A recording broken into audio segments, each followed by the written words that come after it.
اب امریکی صدر کی طرف سے یہ کنفرم کیا جا رہا ہے کہ آئندہ دنوں میں ایران اور امریکہ ایک بار پھر مذاکرات کی میز پر بیٹھ سکتے ہیں اور اس کا وینیو ایک بار پھر سے اسلام آباد ہو سکتا ہے۔ سو ہم آپ سے جاننا چاہیں گے کہ پچھلی بار جو مذاکرات ہوئے جس طرح ایبرپٹلی آلدو 21 گھنٹے تک یہ بات چیت اور یہ سلسلہ جاری رہا تھا، لیکن جس انداز میں ختم ہوئی اور وفود واپس چلے گئے اس سے یہ لگ رہا تھا کہ یہ ناکام ہو گئے ہیں مذاکرات۔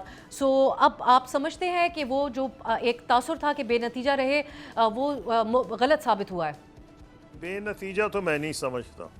اس کی وجہ یہ ہے کہ 47 سال کے بعد آمنے سامنے بٹھا دینا یہ پاکستان کی بہت بھاری سفارتی کامیابی ہے۔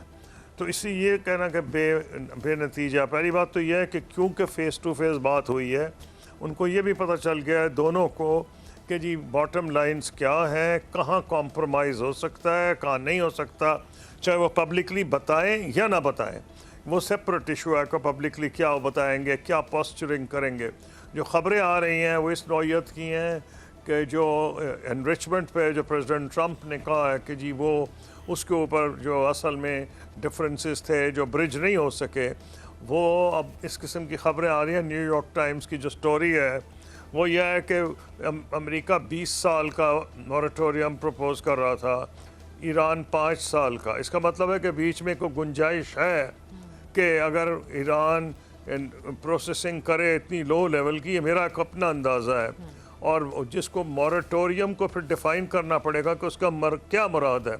تو ہو سکتا ہے کہ کوئی ایسا اگریمنٹ ہو جائے 10 سال پہ یا کچھ، جس کے اوپر دونوں کی پرنسپلڈ پوزیشنز بھی بچ جائیں۔ ایکچولی ہے تو ایران کی پرنسپلڈ پوزیشن، امریکہ کی تو مجھے پرنسپلڈ پوزیشن اس لیے نہیں نظر آ رہی کہ اس علاقے میں اسرائیل جو ہے وہ نیوکلیئر پاور ہے، اور اس نے یہ ایران آن دی ادر ہینڈ نے NPT سائن کی ہوئی ہے۔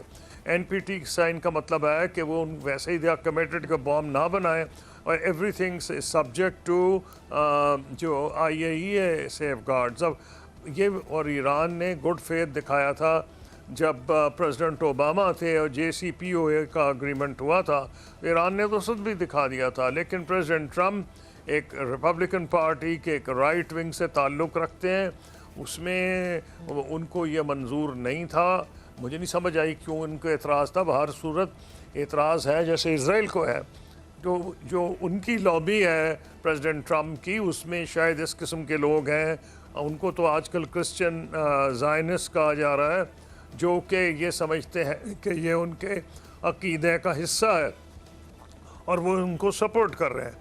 لیکن میں یہ سمجھتا ہوں کہ یہ جو ابھی ریسنٹ جنگ ہوئی ہے اس نے ثابت کر دیا ہے کہ امریکہ بھی کچھ حاصل نہیں کر سکتا۔ یہ ٹھیک ہے کہ ایران میں بہت زیادہ تباہی ہوئی ہے اور ایرانی قوم نے بہت اس میں سمجھتا ہوں کیا میں کہہ سکتا ہوں بہت بہادری سے اپنے آپ کو سامنے پیش کیا دنیا کے، اور ان کی جو پرانی سویلائزیشن ہے اس کا ایک اس نے نمونہ پیش کیا ہے۔ تو وہ میں سمجھتا ہوں کہ کسی ایسی ڈیل میں جس میں ان کی پرنسپلڈ پوزیشن بچ جائے راستہ ہے۔ اب وہ کئی لوگ تو یہ اسپیکولیٹ کریں کہ 10 سال ہو جائے مورٹوریم بجائے 5 کے، میں اس پہ اسپیکولیٹ نہیں کر رہا، لیکن جس قسم کی لیکس آ رہی ہیں دونوں طرف سے اس میں یہ کوئی نہیں کہہ رہا کہ ٹوٹل فیل ہو گیا۔ وہ یہ کہہ رہے ہیں کہ جی بات چیت کی گنجائش ہے، اور پریزیڈنٹ ٹرمپ نے بھی جو بلاکیڈ کیا ہے اور ابھی تک سیز فائر کو وائلیٹ نہیں کیا ایران پہ حملے کر کے، اس سے یہ انڈیکیشن ہے کہ ان کی مائنڈ میں سیز فائر سٹینڈ کر رہی ہے، اور سیز فائر جو تھی وہ اسلام آباد کی میٹنگ کے نتیجے میں تھی، اور اس سے بلکہ وہ میٹنگ ہوئی اس شرط پہ تھی کہ سیز فائر ہوگی۔ پھر لبنان کی ایک شرط تھی، وہ ڈائریکٹلی تو پوری نہیں کی گئی، لیکن وہ بدنصیبی سے 300 بندوں کو شہید کر دیا گیا۔ اسرائیل نے ثابت کر دیا کہ وہ ڈیل بریکر وہی تھا، لیکن پھر انڈر پریشر اس نے بھی جا کے کہا ہم لبنان سے ڈائریکٹ بات کریں گے۔ وہ دوسری بات ہے کہ حزب اللہ کہہ رہی ہے کہ ہم اس کو گورنمنٹ اگر کرے گی تو ہم نہیں کرنے دیں گے، بائیکاٹ کر رہے ہیں۔ اس کا مطلب یہ ہے کہ وہ ناک دوسرے طریقے سے پکڑی، 300 بندوں کو شہید کر کے، اور خدا کرے کہ کسی نہ اس کا رستہ نکلے۔ لیکن یہ کلیئر ہے کہ پاکستان اور ایران دونوں کا اسٹینڈ تھا کہ وہ لبنان اس میں شامل تھا، تو لبنان پہ تو ڈائریکٹ नहीं बात हुई, लेकिन निस्बतन जो पहले दिन की किलिंग थी वो बकौल प्रेसिडेंट ट्रंप उनके कहने पे वो कम हुई या ना नहीं हुई, हालांकि अभी तक वो बंद नहीं हुई। लेकिन ये जो एक ख़बरें निकल रही हैं कि टाइम 10 साल 15 साल 5 साल शायद कोई इसमें रास्ता निकला है। आप ना हॉर्मुज़ पे भी मैं समझता हूँ कोई रास्ता निकलेगा, और उस पर क्योंकि चाइना का बड़ा स्ट्रॉन्ग स्टैंड है और प्रेसिडेंट ट्रंप मिलने जा भी रहे हैं प्रेसिडेंट जी से, और जो ख़बरें हैं वो तो इस नौयत की भी हैं कि चाइनीज़ टैंकर्स आज निकले हैं। अब मैं ये कल तक कंफर्म हो जाएगा कि ख़बरें किस हद तक सही हैं, बावजूद प्रेसिडेंट ट्रंप के उस जो ब्लॉकेड है। और डिफेंस मिनिस्टर ऑफ चाइना का भी बड़ा सख्त आज बयान आया है। तो इन सब चीज़ों को अगर आप सामने रखें तो मैं ये समझता हूँ कि इस्लामाबाद की टॉक्स को मैं किसी सूरत में फेलियर नहीं कह सकता। मैं समझता हूँ एक आगाज़ है, इख्तिताम तो बिल्कुल नहीं, क्योंकि इतने लंबे अरसे पे जो इख्तलाफात और दुश्मनी मुहीत थी वो यकायक ख़त्म नहीं हो सकती, और उसको वक्त लगता है। दुनिया का भी यही तजुर्बा है, बाकी दुनिया की जंगों में भी यही हुआ है।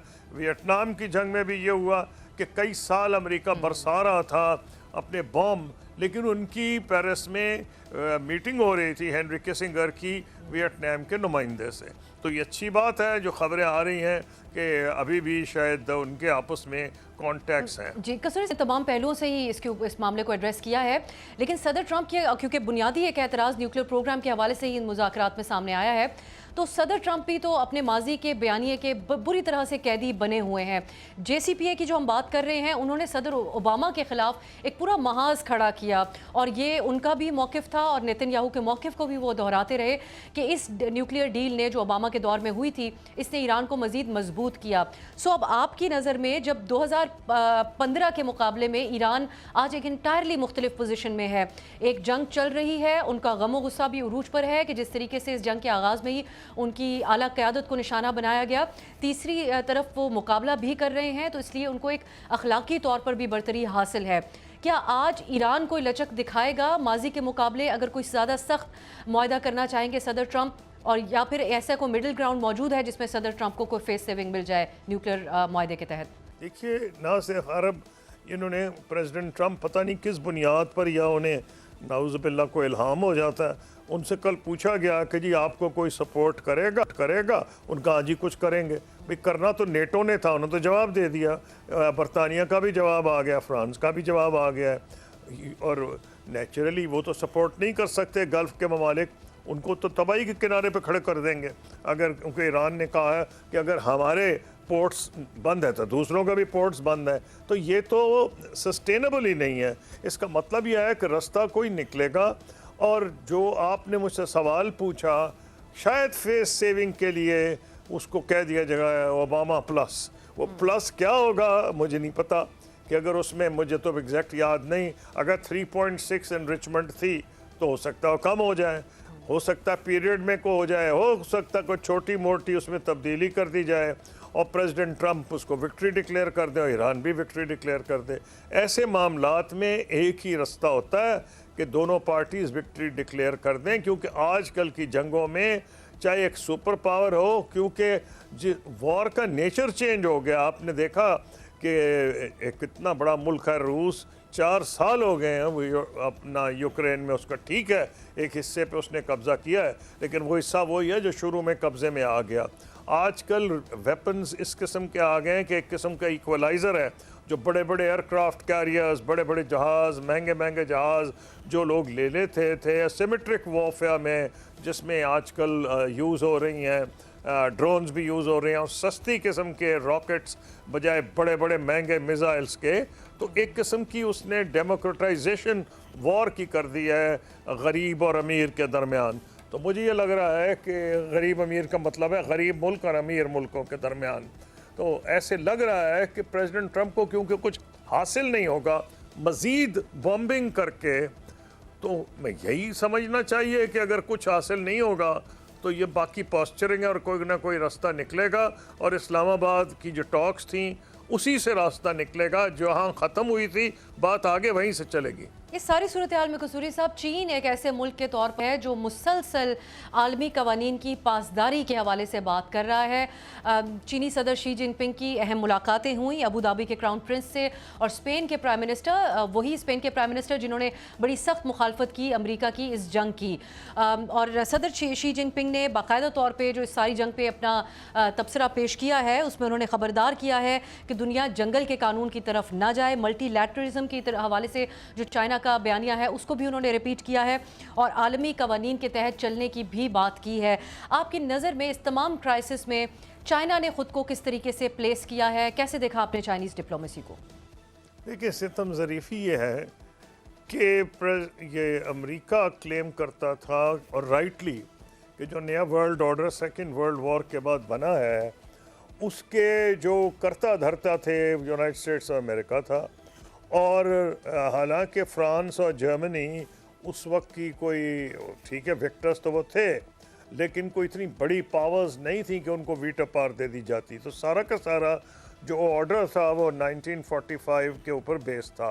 उसकी ये जड़ों के, उस दरख्त की जड़ को खुद ये काट रहे हैं और रोकने की कौन कोशिश कर रहा है, वो है चाइना। चाइना आज हो गया है फ्री ट्रेड का हामी, चाइना हो गया है रूल्स बेस्ड ऑर्डर का हामी। यही वजह है कि चाइना को बग़ैर ज़्यादा हिलजुल किए, बग़ैर डिप्लोमेटिकली दुनिया उनका जो स्टैंड है, चाहे यूरोपियंस हों, चाहे साउथ ईस्ट एशिया के ममालिक हों, चाहे एशिया के ममालिक हों, सब ये समझते हैं कि वो बहुत ज़्यादा निस्बतन प्रेडिक्टेबल पावर है compare to the United States under president Trump, क्योंकि उनके दरमियान कोई ट्रेड ट्रीटी सेफ़ नहीं। वो जब चाहते हैं टैरिफ बदल देते हैं और किसी इंटरनेशनल लॉ की उन्हें परवाह नहीं। कभी ग्रीनलैंड का वो जिक्र करते हैं। और तो इन हालात में ये जो सबसे बड़ा नुकसान होगा दुनिया को तो होगा, लेकिन अमेरिका को बहुत बड़ा नुकसान होगा।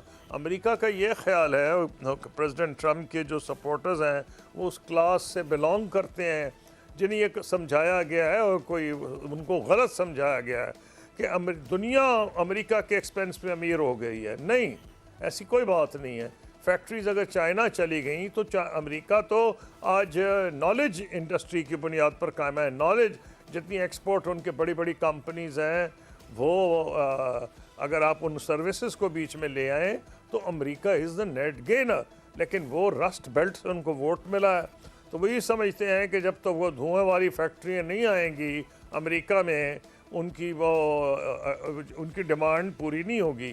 शायद धुएँ वाली फैक्ट्रियाँ कुछ वो दोबारा बना लें, लेकिन चाइना धुएँ वाली फैक्ट्रियाँ छोड़ के वो चला गया सोलर एज में और यूरोप अब जा रहा है विंड की तरफ। तो प्रेसिडेंट ट्रम्प क्या हासिल करेंगे तो तारीख दान उनसे पूछेंगे।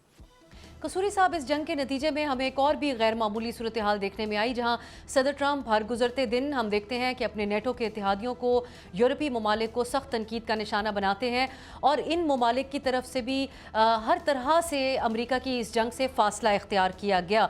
इस तमाम दबाव के बावजूद लेकिन एक मोहतात रवैया भी इख्तियार किया गया है। ये सदर ट्रम्प नेटो इत्तेहाद से निकलने की जो धमकियाँ देते रहे, आप समझते हैं कि ये जंग जारी रहती है या मुज़ाकरात की तरफ भी जाती है? ये तमाम इत्तेहाद अब खतरे में होगा इसके नतीजे में?